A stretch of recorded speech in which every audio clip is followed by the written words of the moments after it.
Medo em sala de aula. Aluno é flagrado com arma de brinquedo dentro da escola. Empresário assassinado ao reagir a um assalto na saída de um banco no litoral norte.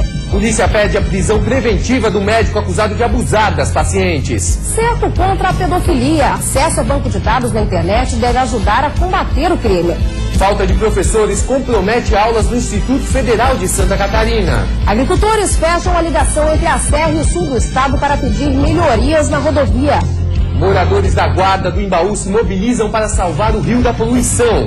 Saída para a crise, produtores aguardam com otimismo a abertura do mercado chinês para a carne suína catarinense. Tem ainda os gols da rodada do fim de semana do Campeonato Catarinense. 2 times já estão no quadrangular do retorno e outros 4 disputam as vagas restantes. Fique bem informado com o Jornal da TVBV.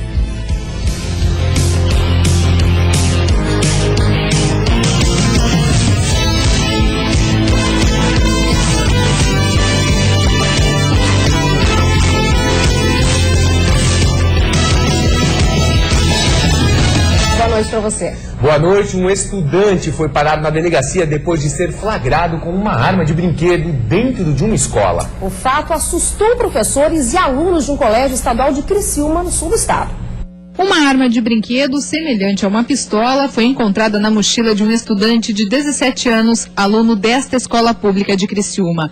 O adolescente e os colegas foram parar na delegacia. O adolescente estava mostrando a arma de brinquedo para outros 2 estudantes quando foi flagrado pela professora. Assustada, ela chamou a polícia militar, que encaminhou os 3 estudantes para a Delegacia de Proteção à Criança e ao Adolescente. Em depoimento, o jovem confessou ter comprado a arma de brinquedo de um vendedor ambulante por R$5. Segundo o delegado, o brinquedo pode ser facilmente confundido com uma pistola de verdade. Por isso, o Estatuto do Desarmamento proíbe a venda de armas de plástico. O problema é que o Estatuto do Desarmamento, ele proíbe a comercialização, a venda, a importação, mas não é ilícito portar esse tipo de objeto. Então, por essa razão, esses adolescentes foram liberados. Na delegacia estão armazenadas várias armas de brinquedo que já foram apreendidas com adolescentes. No ano passado, a polícia descobriu que um jovem estava usando um revólver de plástico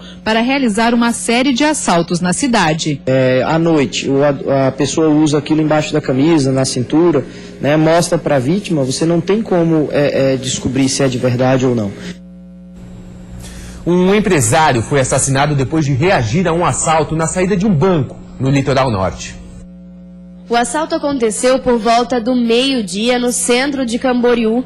O empresário de 64 anos, proprietário de uma rede de postos de combustíveis, morreu a caminho do hospital. Ele teria reagido a um assalto quando saía da agência bancária com a esposa e levou 2 facadas e 2 tiros no peito. Os assaltantes também foram baleados por um policial que estava de folga e passava próximo ao local. Eles abandonaram o carro usado na ação e fugiram em outro veículo que ainda não foi encontrado. No veículo deixado abandonado ali pelos autores do fato, foi encontrada uma documentação que convergia com os suspeitos já de assaltos, né, ocorridos em dias anteriores. Então, a Polícia Militar ainda com a Civil está efetuando diligências, né, nos endereços dos possíveis paradeiros desses suspeitos aí, para verificar a possibilidade deles estarem envolvidos ou não com esses fatos. A polícia não divulgou o valor que estava no malote levado pelos assaltantes. E uma dupla é presa em flagrante enquanto arrombava um caixa eletrônico em Joinville. A tentativa de arrombamento foi esta agência bancária na zona leste da cidade. Os 2 bandidos tentavam abrir uma das máquinas com um maçarico, quando o alarme disparou. Os homens tentaram fugir. O que eles não contavam é que na rua ao lado do banco estavam 2 policiais que saíram em perseguição aos bandidos. Eles foram alcançados e presos em flagrante. Cleiton Pereira Dias, de 22 anos, e Edgar Lascosque Júnior, de 18. Segundo a PM, os 2 não tinham passagens pela polícia. A parte externa do equipamento foi danificada. Quando fez a averiguação aí, constatou que estava o caixa cortado, fez a abordagem e conseguiu êxito na prisão dos mesmos. No interior da agência, os policiais encontraram o maçarico e algumas ferramentas. Os 2 acusados foram levados ao presídio de Joinville. Polícia pede a prisão preventiva do médico ortopedista acusado de abusar das pacientes em Blumenau. Outras 2 mulheres denunciaram o ortopedista Fernando César Buchin. Com isso, já são 8 vítimas. A delegada responsável pelo caso já tomou os depoimentos e encaminhou os inquéritos policiais à justiça. Segundo a investigação, ele mandava as pacientes tirarem toda a roupa para examiná-las. Uma delas reclamou de dor na nuca. Ele solicitou que ela tirasse tanto a blusa quanto a calça, fez exame de toque, em determinado momento abriu o sutiã da vítima e em seguida arrancou a peça íntima, a calcinha da mulher. De acordo com a delegada, ainda devem existir outras mulheres que foram assediadas pelo ortopedista. Por isso, é importante que elas se dirijam até a Delegacia da Mulher de Blumenau. E para evitar novos casos como esse, a polícia dá algumas instruções. Elas devem noticiar o fato à autoridade policial, que tomará as devidas providências.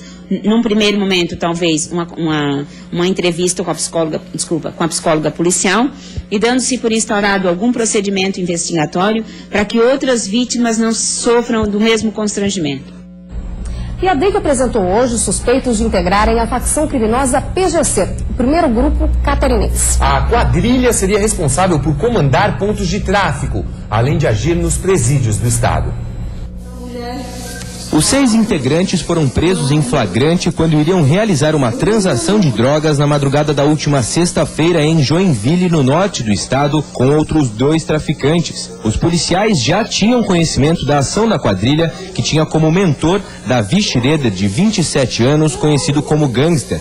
No momento da prisão, os investigadores da DEIC apreenderam uma jaqueta com o apelido dado a um dos cabeças do grupo. O que chamou a atenção da polícia é a organização da quadrilha, que tinha anotado em um caderno toda a contabilidade das bocas de fumo controladas pela facção.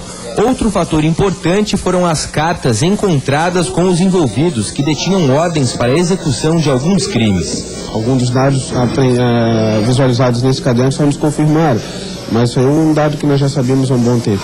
De dentro das cadeias, os presos ordenavam crimes e controlavam o tráfico de drogas na região da Grande Florianópolis, seja por telefonemas, cartas ou ordens pessoais dadas durante as visitas. Nas ruas, criminosos ou pessoas ligadas à organização cumpriam as determinações e assim davam sequência às ações do primeiro grupo catarinense. Todos os envolvidos irão responder por formação de quadrilha e associação ao tráfico de drogas. Eles podem pegar de 5 a 15 anos de detenção. E a seguir, produtores de carne suína do estado estão otimistas. A expectativa gira em torno da visita da presidente Dilma à China. A abertura do mercado daquele país pode ser a solução para a crise que o setor enfrenta desde 2005. E ainda, agricultores fecham pela segunda vez este ano a Serra do Corvo Branco. A manifestação pede melhorias na rodovia, que seria uma alternativa para escoar a produção entre a serra e o sul do estado. É o que você vai ver no Stars.